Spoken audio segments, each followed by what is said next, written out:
Bismillahirrahmanirrahim. Assalamualaikum warahmatullahi wabarakatuh. Alhamdulillah. Allahumma salli ala sayyidina habibina syafi'ana Muhammad wa ala ali Muhammad. Sebelum kita mulai, mari kita hadiahkan pada maulana kita, orang tua kita, guru-guru masyayikh kita, sampai ke Nabi kita Muhammad SAW. Al-Fatihah. A'udzubillahi minasyaitonirrajim. Bismillahirrahmanirrahim. Alhamdulillahirabbil alamin. Arrahmanirrahim. Maliki yaumiddin. Iyyaka na'budu wa iyyaka nasta'in. Shiratal ladzina an'amta 'alaihim ghairil maghdubi 'alaihim waladdallin.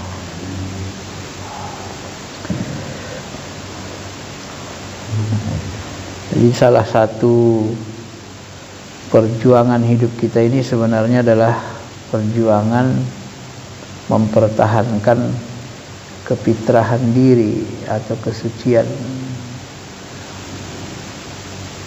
Kita itu fitrah, suci, memiliki rasa cinta yang dalam, ya. Ruh kita ini kan berasal dari alam cahaya, ditiupkan Allah. Dia sangat mencintai Allah. Di awalnya bersih, suci, bening, cahaya, hakikat diri kita. Kemudian diturunkan ke bumi, disambungkan ke jasmani. Jasmani kita ini memiliki mata, telinga, memiliki hawa nafsu. Nah, oleh karena itu kata Pak Syekh, jasad inilah nanti yang menarik ruh, sehingga ruh ini banyak lupa sama Allah Ta'ala. Ketika dia fungsikan matanya, dia lihat kebesaran makhluk, dia dengar, kemudian hatinya juga digunakan kepada selain Allah. Akhirnya nanti dia terpesona, lupa sama Allah Subhanahu wa Ta'ala. Makanya Nabi diutus itu, kata Pak Syekh Abdul Qadir Jilani, adalah Qul hadhihi sabili adu ilallah. Katakanlah ini jalanku. Jalan Nabi itu apa? Menyeru lagi ruh itu supaya mau kembali kepada Allah, kembali ke fitrahnya sebagai hamba Allah. Karena hakikat diri kita ini dia hamba Allah, bukan hamba hawa nafsu. Nah, bagaimana cara supaya ruh itu mau kembali, dia tersadar kembali, ada basirah, maka dibukalah mata hatinya. Bagaimana membuka mata hati, mata ruh? Nah, Nabi Allah Ta'ala mengajarkan, Nabi juga mengajarkan, wa nafsi wa masawaha falhamaha fujuraha wa taqwaha. Demi jiwa serta kesempurnaannya, jiwa itu diberi ilham, dua bisikan.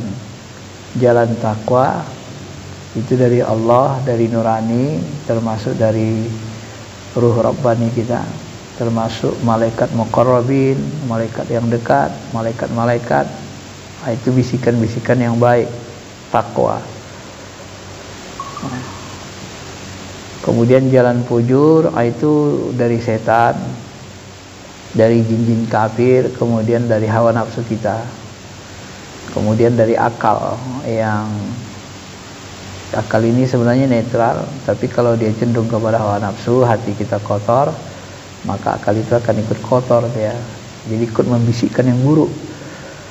Oleh karena itulah qad aflah, yang beruntung, yang sukses itu adalah mereka yang terus menerus zakah, membersihkan, mensucikan. Maka perjuangan hidup kita ini sebenarnya salah satunya perjuangan bersih-bersih. Jadi kalbu kita ini terus bersih, dia itu perjuangan hidup sebenarnya.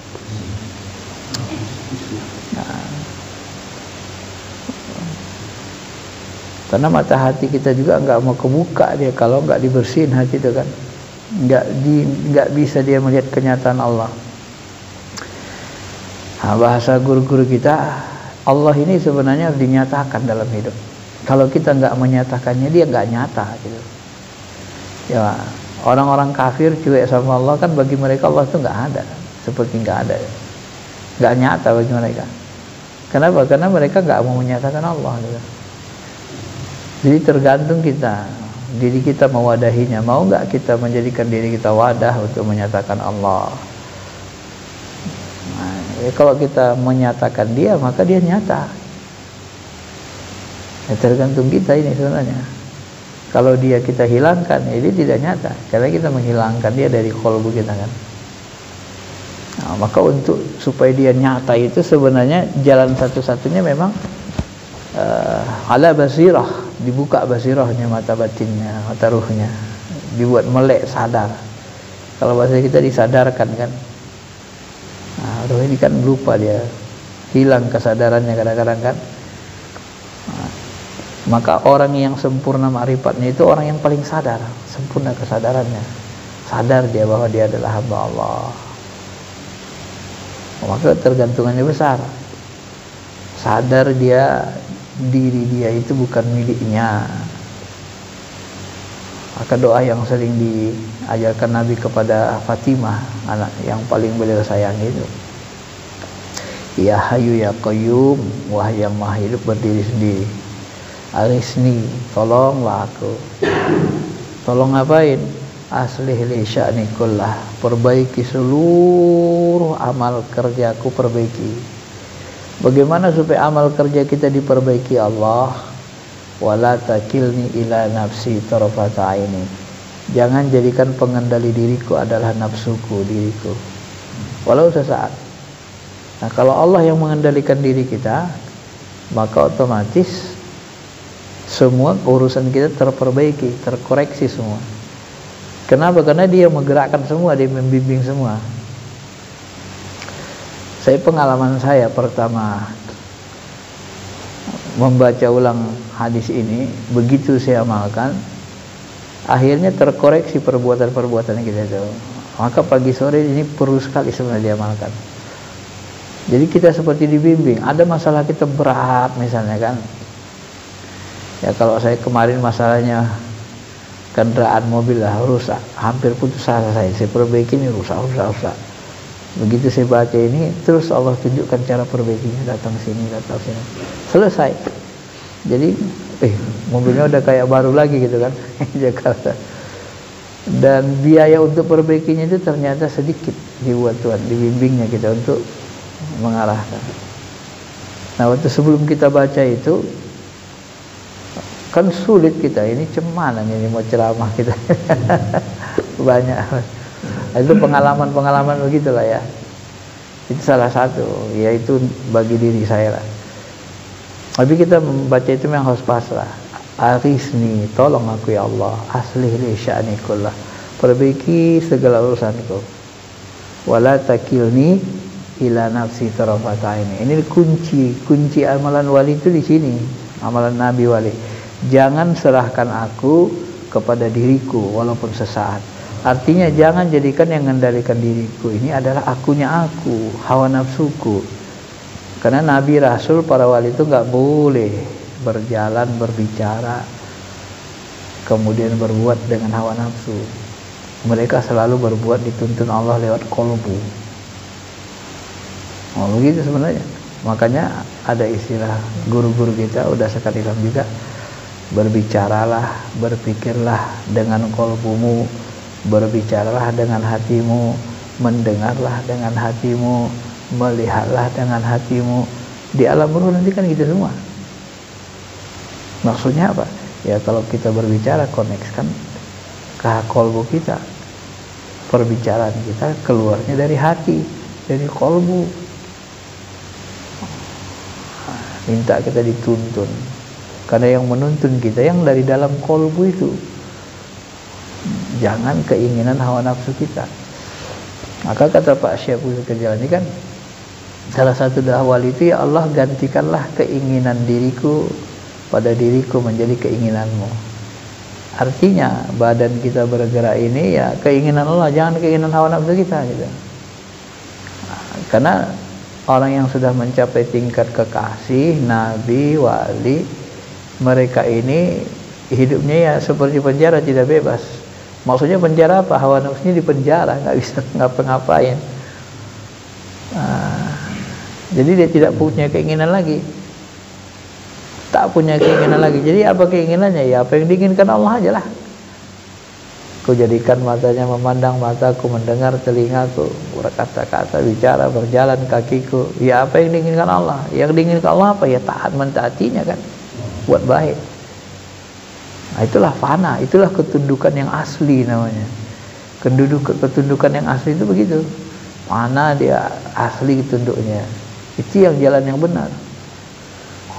Nah, bukan kita melakukan sesuatu yang berlawanan dengan maunya Allah. Kalau berlawanan dengan maunya Allah, itu tidak asli sebenarnya. Itu yang dikhawatirkan, salah jalan kan.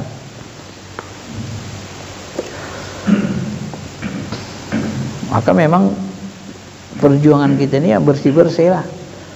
Begitu kita buat dosa, muncul bintik hitam di kalbu. Begitu kita istighfar, astagfirullah, astagfirullah, astagfirullah, masukkan kalbu kan, astagfirullah. Nah, istighfar orang tarikat itu kan nggak sama dengan istighfar orang biasa, orang nggak bertarikat. Maka siapa itu orang Makassar, ustaz-ustaz muda itu kan, bagus juga kan. Ilmu itu ada 3, fikih, jahil, ilmu tauhid untuk mengenal Allah, kemudian ilmu tasawuf, tarekat. Ya kalau nggak bertasawuf tarekat nggak bakalan bisa khusyuk sholat kalian. Pengalaman kita kan begitu, berat sekali kan. Kalau nggak belajar tasawuf atau bertarekat. Ya kenapa? Karena ilmu khusyuk itu tidak ada di fikih, tidak ada di ilmu tauhid, dia adanya di ilmu inilah. Nah, cuman kita mau khusyuk, orang kita masih ngandalkan diri kita sendiri, ya khusyuk lah. Kita mau khusyuk itu harus lebur, hilang. Wala takilni ila nafsi tarafata aini, abadan. Jangan kau salahkan aku yang mengendalikan diriku. Maka teori yang paling mudah itu yang diajarkan masyayikh kita itu seperti yang sering saya sampaikan, kita ulang-ulang lagi supaya kuat ingatan. Jasad kita ini kan sangkar ini kan. Karena dia sangkar seperti mobil. Mobil itu Kak, dia bisa kita yang ngendaliin, bisa tetangga, bisa anak, bisa istri, bisa saudara kita kan minjam. Jasad ini pun sangkar seperti mobil, cangkang. Yang mengendalikannya kan bisa banyak. Nanti kadang-kadang mengendalikannya hawa nafsu. Mau lihat cewek cakep tuh, wow, udah melek mata kita kan, hawa nafsu itu. Nanti kalau kerasukan jin, mengendalikannya jin, ya kan? Tiba-tiba pinjam orang HP kita atau dia tumpahinnya aqua kita, marah kita semarah-marahnya. Padahal aqua 2000-nya kan. Marahnya minta ampun sampai maki-maki, merah muka kita. Berarti yang mengendalikan setan kan. Gak cucuk salahnya dengan marahnya itu, tak setimpal. Jadi kalau mengendalikan nurani kita gimana? Ruh Rabbani, lembut dia, bawaannya tenang, santai, ya kan? Bawaannya sedih, rindu, sering ya lembut lah, sering merindukan ke Allah saja dia kan bawaannya. Ya makanya sholat kita dia yang mengendalikan, jangan diri kita, jangan setan, jangan hawa nafsu. Ya biarkan nurani yang di dalam mengendalikan Allah. Ya, akhirnya kan kita ya nangis kan di kalbu kita kan. Kalau kita terus-terusin keluar lah dia dari mata kita. Nah, belajar tarikat itu belajar dikendalikan Allah, dikendalikan nurani. Nah, ya kalau nggak belajar dikendalikan nurani, ya bagaimana khusyuk? Maksain diri, aku mau ingat aja aku jadi nggak bisa. Tapi kalau kita lebur dikendalikan Allah, ya Allah yang narik kan. Kalau kita, roh kita seperti ditarik dia, ada ketertarikannya. Nah di sini yang ditulis Syekh Muhammad Amin Kurdi ini, ulama besar Naqsabandi, ada salah satu bab yang dia sebut dengan ekstasi al-wajdun. Ekstasi wajudun ini adalah warid cahaya ilahi yang dipancarkan oleh Allah ke dalam hati orang yang dicintai. Jadi Allah memancarkan cahaya ke dalam hati orang-orang yang dia cintai dari hambanya. Nah, kalau Ibnu Athaillah membagi warid, kata beliau 3, awal, tengah, dan akhir. Awal adalah warid al-intibat, inspirasi, waspada, cahaya yang mengeluarkan hamba dari gelap, lalai menuju kesadaran. Nah, inilah dia. Jadi kalau kita sadar diri, sadar terus gitu kan, itulah sebenarnya ma'rifat itu.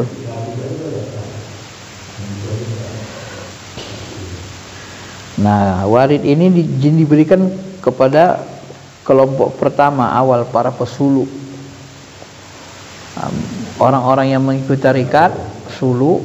Mulailah muncul kesadaran ketuhanannya itu, hidup kalbunya kan, sadar diri terus, dia mulai sadar.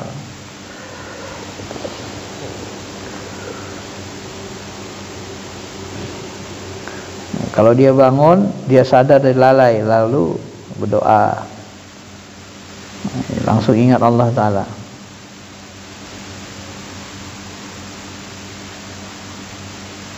Kemudian ada yang bagian tengah, warid ini penerimaan cahaya yang dipancarkan Allah ke dalam hati hambanya. Cahaya itu menggerakkannya untuk kapan rahasia-rahasia zat dan cahaya-cahayanya hingga membuat ruh merasa dahsyat, kemudian meluap pada anggota tubuh hingga akal tampak linglung dan badan pun bertindak aneh. Nah, cobalah begitu nanti kita khusyuknya, kadang-kadang sholat itu kan linglung kita. Pernah nggak kita sholat itu merasa nggak tahu kita berapa rakaat lagi tuh? Hilang kesadaran kita itu. Ya kan? Nggak tahu kita lagi. Kadang mau duduk kita, sebenarnya kita harus duduk berdiri sendiri kita kan. Kalau sudah hilangnya udah hilang kan arif. Makanya kata Tuhan saya itu, orang yang lupa itu bisa jadi bukan tidak khusyuk, saking khusyuknya tenggelam di rasa itu. Karena yang ada Allah saja, kalau dengan ada Allah saja kan lupa segalanya, mana ada lagi. Itu juga penyebab itu wajidun, itu salah satu. Itu tidak diketahui orang kalau nggak bertarekat, nggak ngalami. Ya kalau kita ke Allah saja, mana lagi ingat yang lain. Rakaat sholat lupa gitu, bisa lupa gitu.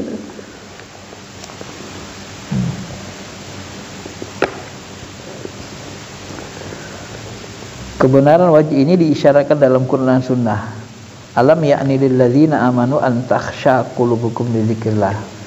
Nah, jadi beliau menafsirkan ayat Quran itu, belum datangkah hati kalian khusyuk tunduk kepada Allah untuk zikir. Kalau sudah tunduknya penuh, khusyuk tunduk penuh, itulah nanti yang mendapatkan wajidun, ekstasi. Ditarik dia. Nah, setelah wajidun, ekstasi ini baru nanti muncul istilah lain namanya jajbah. Jajbah itu ditarik Allah, diambil kendali.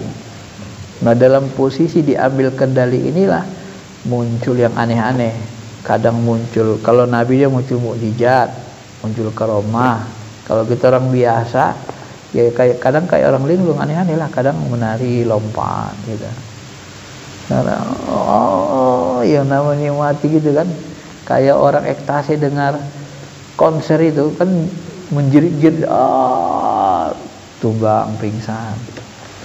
Nah, sebagian mursyid kita begitu, mereka baca Quran pingsan. Nah, kalau guru yang di Padang saya dengar-dengar dari khalifah yang di sana, ya beberapa kali sholat di awal-awal pingsan, gak kuat nahan. Saat sholat pingsan, jadi nggak berani jadi imam. Sering sholat, tapi di awal-awal dulu. Lama-kelamaan udah terbiasa, bisa dikendalikan gitu. Baru dia sebut ayat di sini, idza dzukirallahu wajilat qulubuhum. Kalau disebut nama Allah gemetar hati.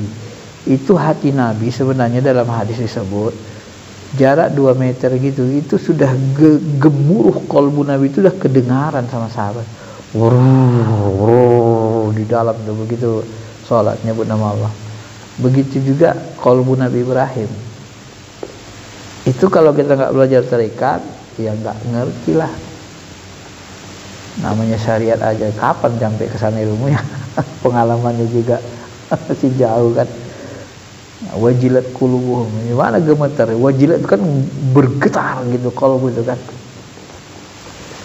Makanya saya teliti ayat Quran hadis, itu semua amalan itu sebenarnya membersihkan hati, dan semua amalan itu ada kunci-kuncinya.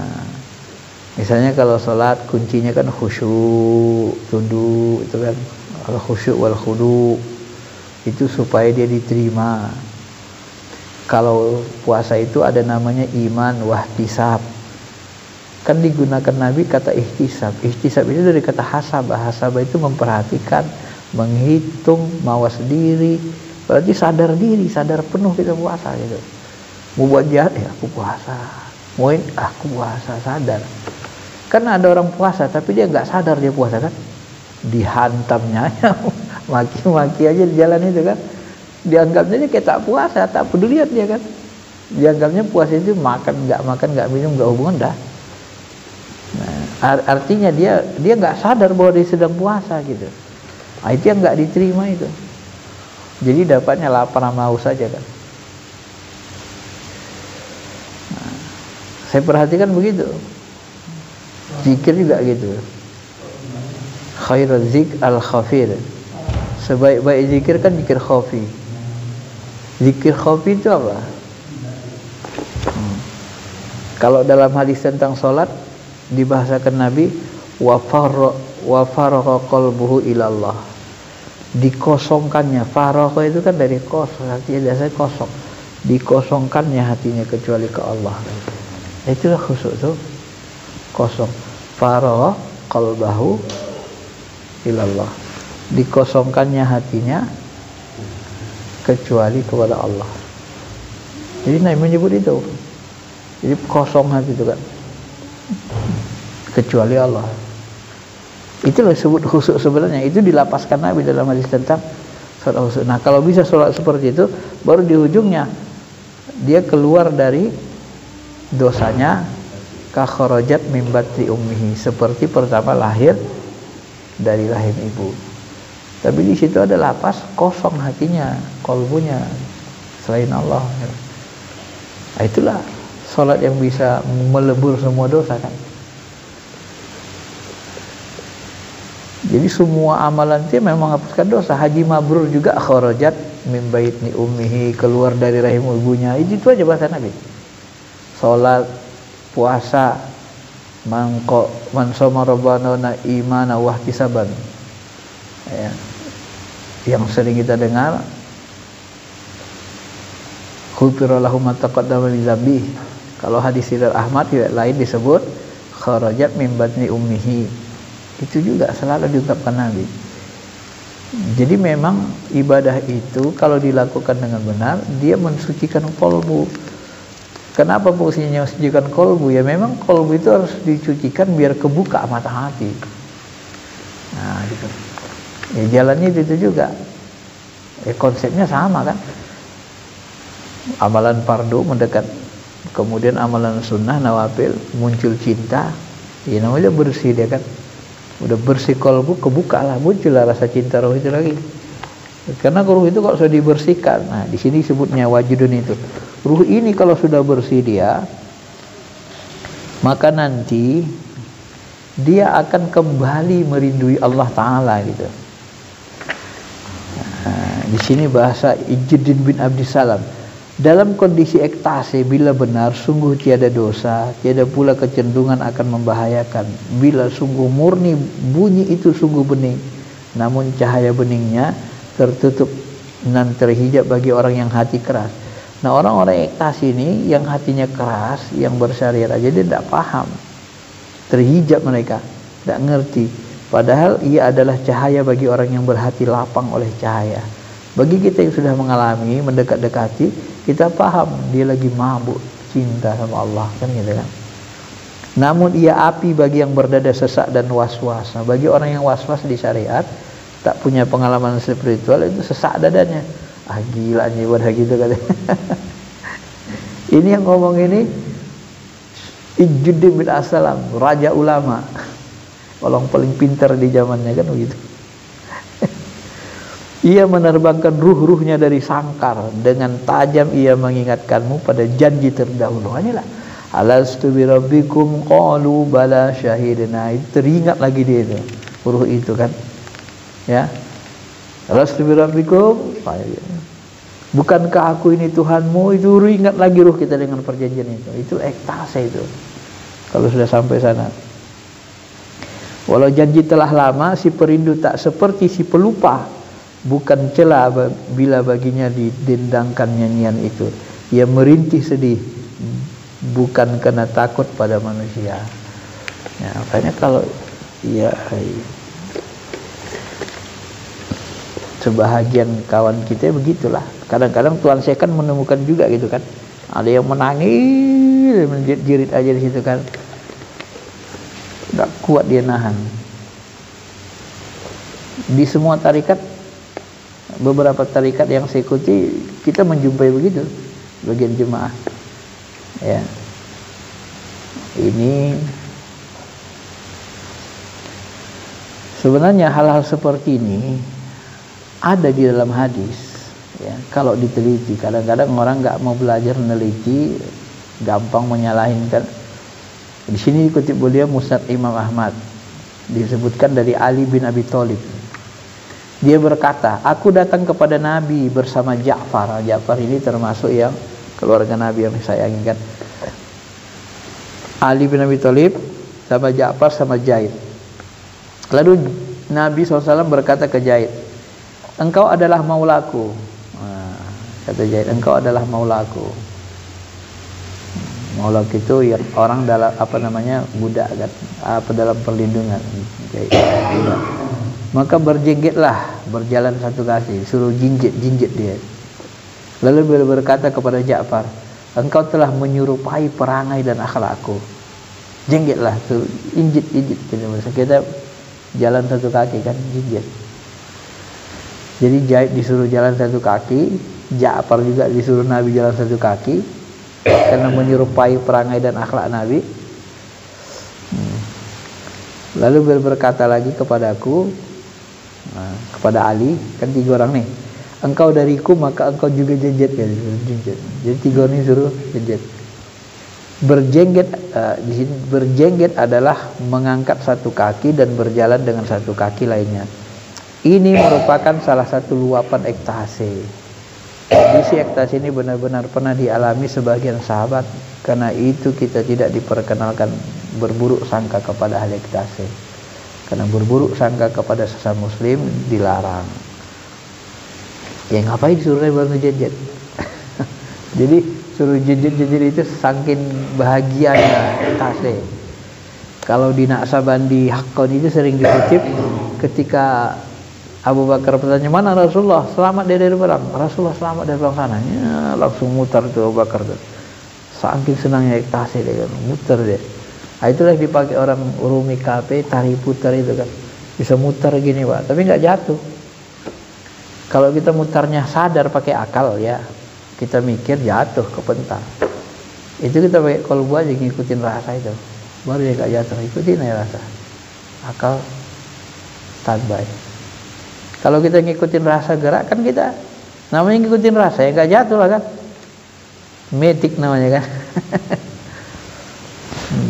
Kalau di dalam Naqsabandi itu sama dengan ma'iyah. Kalau kita sadar itu ma'iyah tuh kan. Metik, ngikutin rasa tuh. Ikutin aja. Akal kita gak usah mikir dia. Kemana dia? Muter gitu kan. Ya sambil hati-hati ke Allah kayak gerakkan ruh itu. Bagi mereka itu dalilnya Abu Bakar saking senang ekstasi. Ekstasi ini bagian dari luapan ruh. Ya. Menghadapi perkataan perbuatan orang yang kondisi ekstasi ini harus dengan takwil dalam kondisi jazbah. Jazbah itu ya hampir sama, itu ditarik Tuhan rasanya tertuju ke dia saja. Kadang seorang murid berteriak, bertingkah laku tak karuan, saking lapanya kan. Ya kadang-kadang kayak gitu, nggak bisa kita pungkir yang begitu. Kalau teman saya dulu waktu naik bukit teriak dia, Allah, engkau lah ini Allah. Yang mana dipegangnya Allah semua dibilangnya. Yang mana dipegang, engkau lihat ya Allah, engkau lihat ya Allah, yang mana? Datang teman saya main nakal. Ya udah engkau ya Allah, kami mau sini aja loh, nggak mau pulang lagi ke Jakarta ya Allah, gak usah kerja lagi gitu. Digoyangnya akalnya itu kan. Bercanda supaya jangan ekstasi kan. Ya kawan ini nggak bisa kemana aina matuallu pasama wajhullah, dia lebur dalam rasa itu. Yang tarikat ini kan beda-beda. Kenapa ada zikir keras di Qadariyah misalnya? Itu supaya ekstasi kita di dalam lapas. La ilaha illallah, la ilaha illallah. Jadi hati, akal, pikiran tertuju ke Allah semuanya. Itu nanti mabuk rasa namanya. Tapi mabuk di lapas. Kalau Naksabandi kan mabuknya di bening, di apa kan, hilang, fana. Pananya di khofi, zikir khofi, kosong, tawajuh. Itu yang diajarkan kita kan. Kalau di Qadariyah diawali dengan fananya fana fil lapas. Jadi akal pikiran tertuju ke lapas itu ke Allah. Nah, itu makanya tarikat itu disebut jalan beda-beda, tapi sama tujuannya kan, itu juga ke Allah. Maka murid yang beriman sejati hendaklah berusaha apa dia? Nah, etikanya kata beliau ini, maka etikanya bagi orang yang berada dalam kondisi ekstasi ini hendak menyerahkan diri secara total kepada Allah, warid yang merasukinya dan bertindak mengikutinya. Jangan sampai dia tercegah dari jeritan. Nah, inilah kalau yang ini mirip dengan yang di Qadariyah. Jadi kalau di Qadariyah itu ikutin aja yang dari dalam itu. Kalau dia mau jeritkan aja, luapkan aja rasa itu. Kalau Tuhan saya kan sering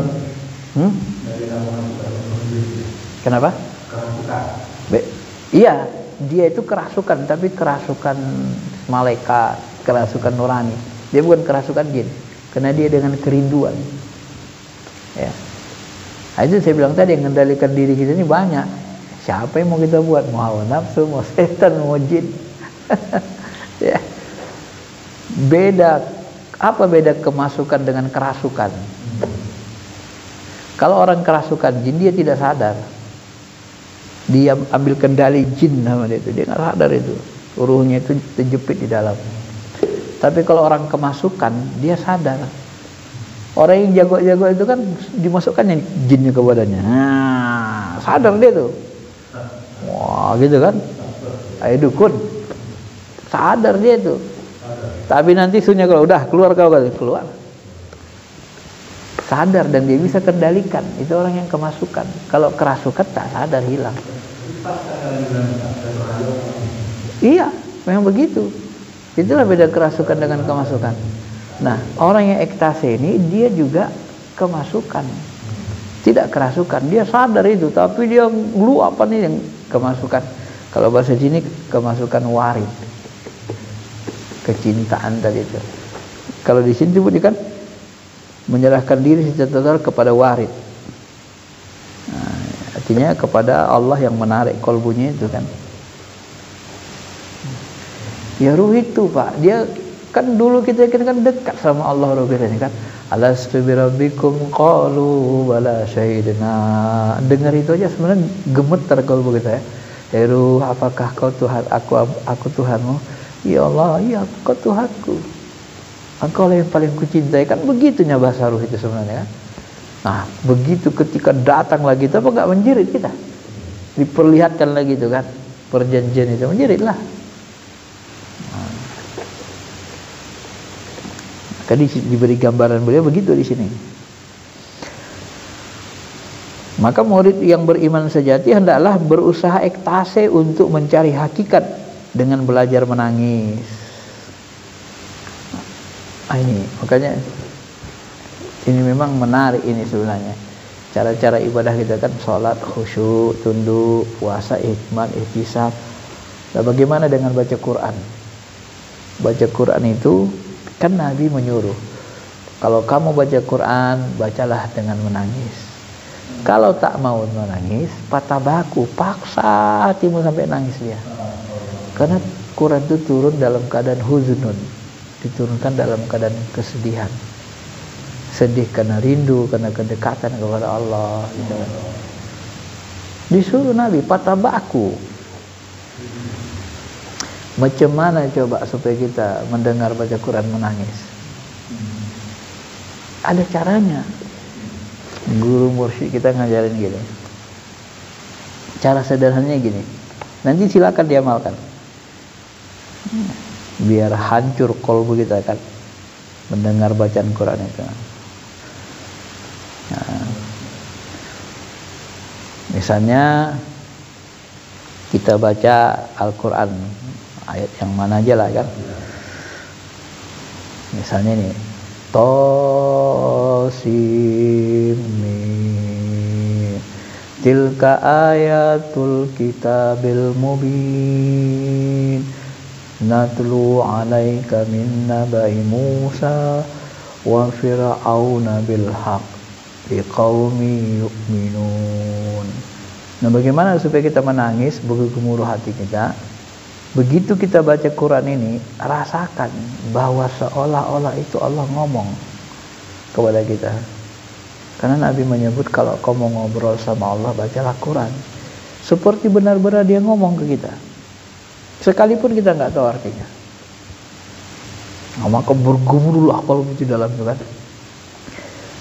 Nah, maka ketika kita baca nanti tentang Fir'aun, orang-orang jahat, baca neraka, Nabi berhenti sejenak, kalbunya ngomong, ya Allah, aku berlindung kepadamu dari orang seperti ini, jangan jadikan aku orang seperti ini. Dijawab dalam kalbunya. Kalau ada ayat rahmat, surga, Nabi berhenti sejenak, terus dijawabnya pakai kalbunya, ya Allah, berikan aku rahmat-Mu ini. Karena sedang berdialog itu, Pak. Ini yang kadang-kadang tak pernah diajarkan kecuali orang guru-guru hakikat. Gak dapat kita dipikir itu. Mereka tahu hadisnya, tapi tak diamalkan. Pokoknya asal ini kan gini Pak, seperti kita misalnya, ini mohon maaf nih, kalau bahasa Habib Umar kan gini, kita ini pernah diuji Allah dengan mendatangkan wanita-wanita yang seolah-olah memberikan cinta-cinta sejati, padahal bohong. Itu kita kan diuji tuh masa muda kita kan. Sebenarnya itu ujian itu untuk memahami apa itu cinta gitu kan. Ketika orang kita cintai, nulis surat lah dia, Bang, aku pun rindu sekali sama abang, gini-gini kan. Kan kita, karena itu surat dia, tulisan dia, apa enggak menangis kita langsung teringat sama dia itu kan. Seperti ngomong dia sama kita kan. Seperti itulah. Nah, kita suruh pun baca, lagi capek kita, Dek, coba kau bacakan dulu surat dari kakakmu kan. Kita bilang kan, calon istri abang kan. Adik kita lah bacakan. Nah, hati pikiran kita tertuju ke adik kita atau ke orang yang nulis surat tercintai? Pasti ke orang yang menulis surat tercintai. Kalau yang baca adik kita yang baca, dia yang baca saja dia itu, bukan bahasa dia itu, bukan kata-kata dia itu. Tertuju kita dengan orang kita cinta itu, akhirnya kita menangis saja kan, terbayang kita saja kan, menangis saja. Loh, dia kan heran, ngapain abang nangis katanya? Kan aku baca katanya. Karena itu bukan kata-kata dia. Al-Quran itu kata-kata Allah, firman-Nya, kalam Allah.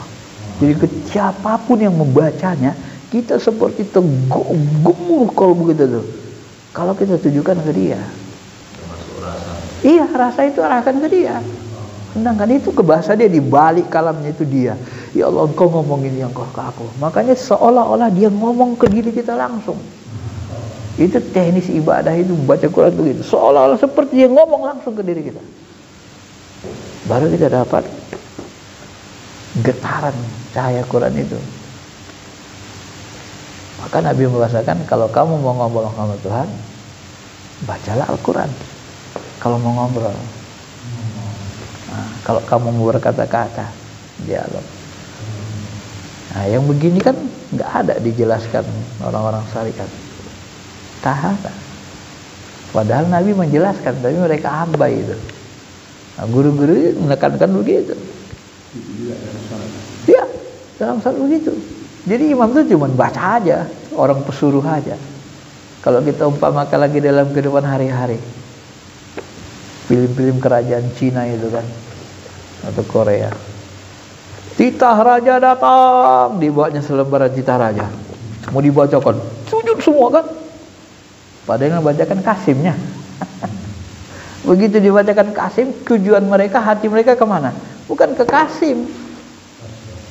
Makanya mereka sujud, dengerin kata-kata raja itu kan, terbayang sama raja. Apa gak tunduk takut orang itu? Kalau orang tuh lihat Kasim, taiknya itu kata Kasimnya ini kan gitu kan. Yang baca, gak tertuju kepada yang baca. Nah, begitulah cara kita supaya ibadah baca Qur'annya diterima bagus. Walaupun tak paham kita artinya, itu pasti kita khusyuk, menggelegar hati kita itu. Apalagi yang baca hatinya, kolbunya hidup, wah bisa kita.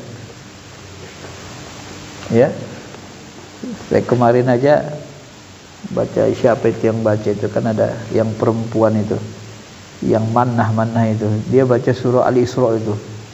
Pertama dengar, oh luar biasa. Itu saya putar-putar terus di mobil, hancur hati kita itu kan. Putar terus, nggak bosan-bosan kita dengarnya. Nah, ya kalau kita terus-terusin mungkin mau pingsan kita kan, kalau kita teruskan. Nah, untung ada aktivitas lain kita berhentikan. Itu aku asa terus dia bisa pingsan, menjerit lah kita dalam mobil itu. Ya. Waktu baca surat Yasin, "Manzalul yawma anhal mujrimun", bayangkan orang-orang yang kafir bakal terpisah dalam iman Islam. Iya. Bisa menjerit. Iya, menjerit. Baru bisa dia menjerit, menggetar. Karena harus begitu. Jadi juga harus tahu terjemahannya. Nah, makna terjemah itu sangat membantu kepahaman. Maknanya itu membantu. Maka disuruh kita kalau baca Quran baca artinya. Asal baca artinya, paham. Kalau nggak paham nanti atau salah paham, tanya guru. Baca artinya itu. Itu ada pun gitunya. Kalau dia baca Quran dibacanya artinya. Kadang-kadang dia bilang, ternyata ada ilmunya dalam Quran ini, katanya. Ilmu yang dipelajari ada ayatnya begitu. Makanya sahabat tuh ya kadang ada yang menjerit, ada yang menangis, itu bagian dari ekstasi sebenarnya. Itulah al-wajdun. Nah, bagi orang-orang yang berspiritual dia harus temukan ini, al-wajdun ini. Jadi juga baca hadis. Bayangkan seorang nabi yang bicara mungkin. Nah, kalau baca hadis itu seperti bahasa Habib Umar itu, yaitu dengan kerinduan, kecintaan. Jadi ya nangis juga kita. Nah, kenapa kita bisa bersabar dalam keadaan cobaan? Setiap kita melihat cobaan yang kita hadapi, teringat kita Nabi bagaimana dia menghadapi cobaan. Kuatlah kita. Kita merasa bersama Nabi. Gitu. Kalau bahasa itu begitu.